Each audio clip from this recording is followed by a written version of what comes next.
This is the last game I'm going to look at in this mini-series on attacking with the King's Gambit.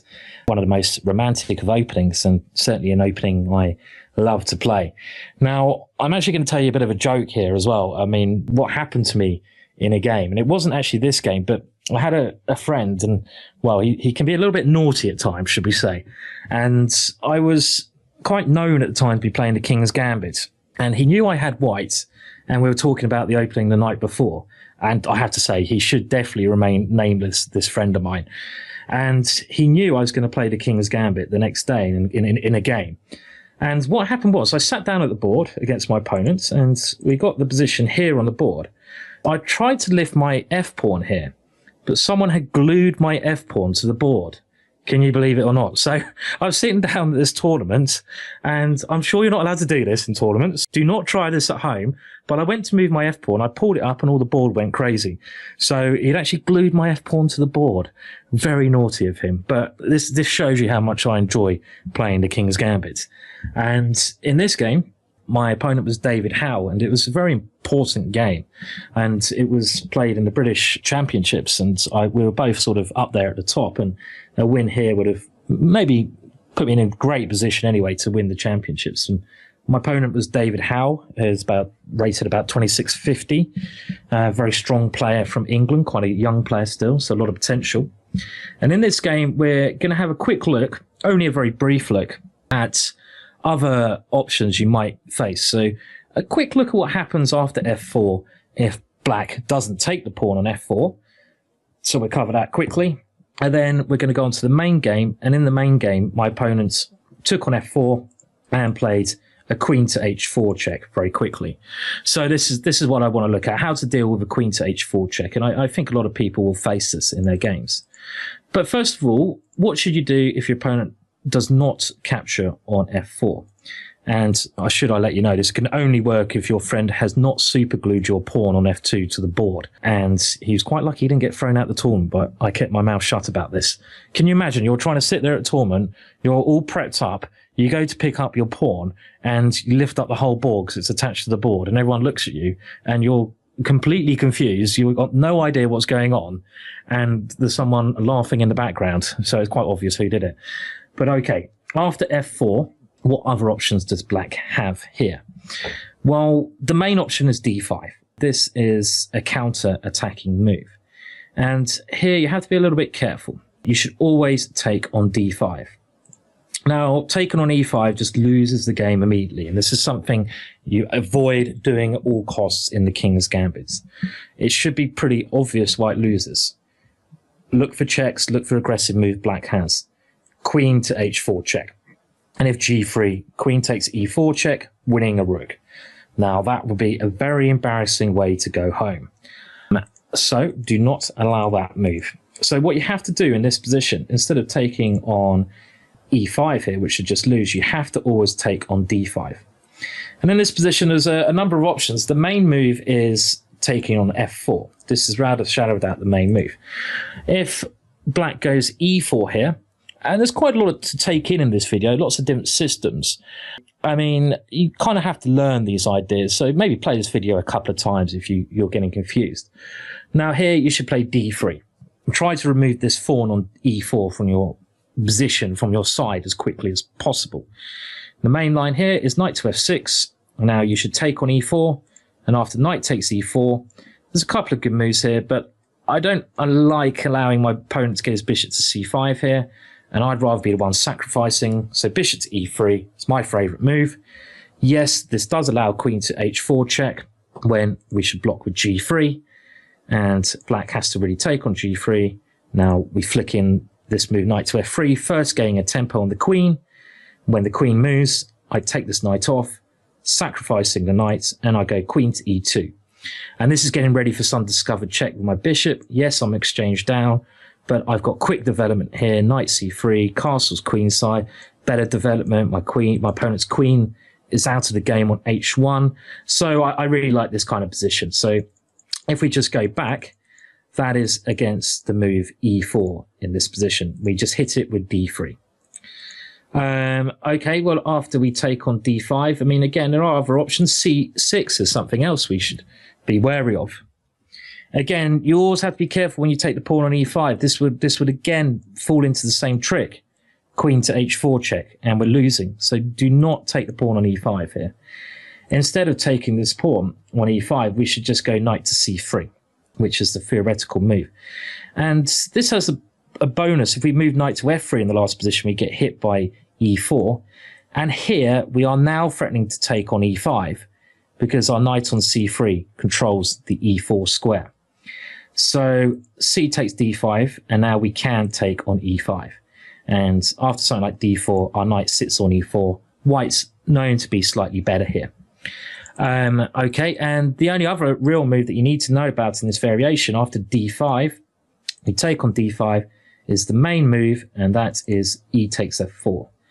Here, I recommend you now stop the check on h4, so knight to f3, and now knight to f6 is the main move.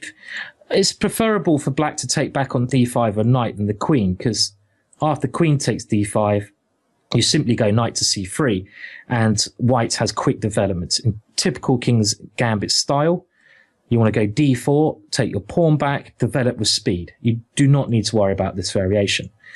So knight to f6 is the main possibility.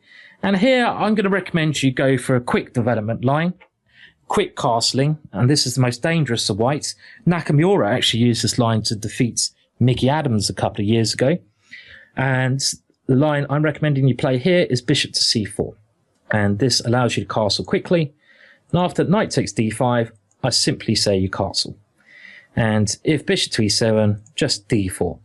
We want to maybe take the knight, take the pawn back on f4, or we could go knight to c3, quick developments.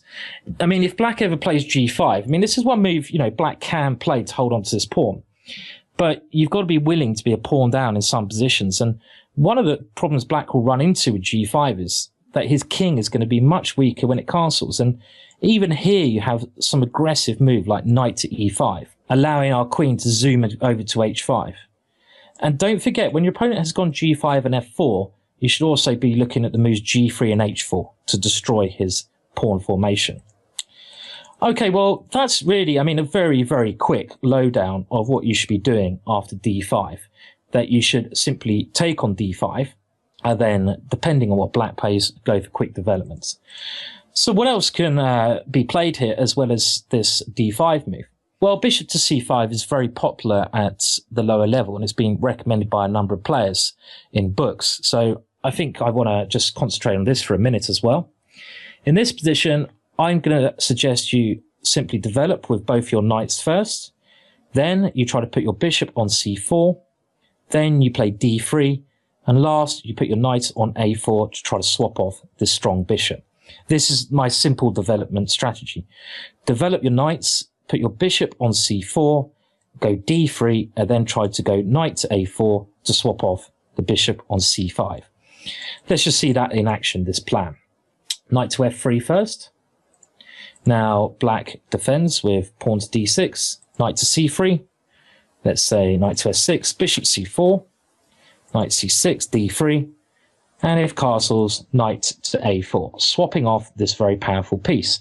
And when you can swap that piece off, you can castle, which is a major benefit. Now, just quickly, if black ever tries knight g4 here, which a lot of players ask me about, what do I do if knight g4? Well, the standard response in this position is knight to g5. And this looks like a very good response, often to face this move. You want to play something like attack f7. And if black now insists on playing knight to f2, which is an idea, trying to come for the queen and the rook, well, now all the white's pieces come flying into the attack. Queen to h5. And this is a good way to play. Just ganging up on the f7 square here. And if g6, well, you can take on f7 with a bishop. And okay, white's doing very well here. Again, a lot to take in, I know, but the one rule to remember, if your opponent plays the move knight to g4 in this position, you should play knight to g5. This is just the basic rule here. And really, that's, a quick lowdown to most of the moves you have to be worried about with the anti-lines. I mean, there's other moves that black can play, of course there is, but, a lot of the other moves that black can play are just not that good. I mean, d5 is the main move, and the other main option I'd say is this bishop to c5. So I think we'll just leave it there for now. Okay, so what about if this queen to h4 check idea? Well, black can play it in this position, or he can play it on his next move. Now, if black plays it in this position, we always put our king on f1. And now, a nice way to play this, I'm just going to tell you a plan which I like. I mean, of course, you can go for the standard knight to f3. Now, a way I try to play this position, we're going to see in the main line, I try to first go d4, and then I often continue with knight c3. I leave these pieces here, and then once I've gone d4, knight c3, I often go queen d2, just trying to win this pawn back. Remember, I mean, there's a great King's Gambit player, Joseph Gallagher from England, and he wrote a brilliant book on the King's Gambit, played it most of his life. And he once told me a little secret. He basically said, Simon, when you're playing the King's Gambit, you don't have to be scared to enter endings. In actual fact, a lot of the endings are going to be better for you because you have this central majority. So if you can win your pawn back and even enter into an ending, this can be very good for white. After king to f1. So, I mean, I like this plan. d4, knight c3, queen d2. And then a very interesting move, I often aim to play g3. When my opponent takes on g3, I often go king g2. I mean, again, let's see this in motion. Let's say d6 here, d4. Now, knight c6, for example, knight c3. And after a move like bishop g4 attacking my queen, I put my queen on d2. And if g5 here, defending the pawn, we transpose back into the main game with g3, which we'll come on to now. So against this queen h4 check, I basically recommend you go king f1, and then you can either go d4, knight c3, and we'll see this in action in the game. I mean, the move order is not so important. You can play knight to f3. This is another option, but I mean, I like d4, knight to c3 first. So what if d6? Well, against d6 here, we're now going d4, as I recommended. I mean, knight to f3 is something you could play, but the problem then is this g5 move, which we've looked at in the first 3 videos. I mean, you can go back into this kind of position because here you have the h4 possibility. And this is even stronger than some of the lines we looked at in the first, I think it was video 2 of this series, this h4 idea, because you have power on f7. So in actual fact, you can, if you want to stop queen h4, play knight to f3 here. But I'm not scared of this queen to h4 idea. So I always try to play d4 in this position. Okay, so now queen to h4 check. I always put my king on f1. And now knight to c6. I mean, there's loads of other moves that black can play. But against knight c6, I go knight to c3. And I'm still following my principle of just trying to win the pawn back on f4 or going g3. But let's see this very important g3 move in action. Okay, bishop g4, queen d2. And now g5. And now here, this is probably the most important point of the game. Once I get this set up, my king on f1, one of the main moves here is g3. And this is always the kind of move I like to play when my opponent gets his queen to h4. And this is especially strong when my opponent has a pawn on g5. Now, the idea here is to go king g2 and open up the h-file. For example, David did take on g3 now, and now my king comes to g2. So even though I'm 2 pawns down, I'm threatening to take back on g3. Now my king is defending the g-pawn and trap my opponent's queen on h4. And this could be very tricky for black. I mean, if black takes on h2, we simply go rook takes h2, and his queen is trapped. That's not what he wants to be playing. So he really has to try to get his queen out of dodge here. And the game continued, queen to h5. I simply took on g3.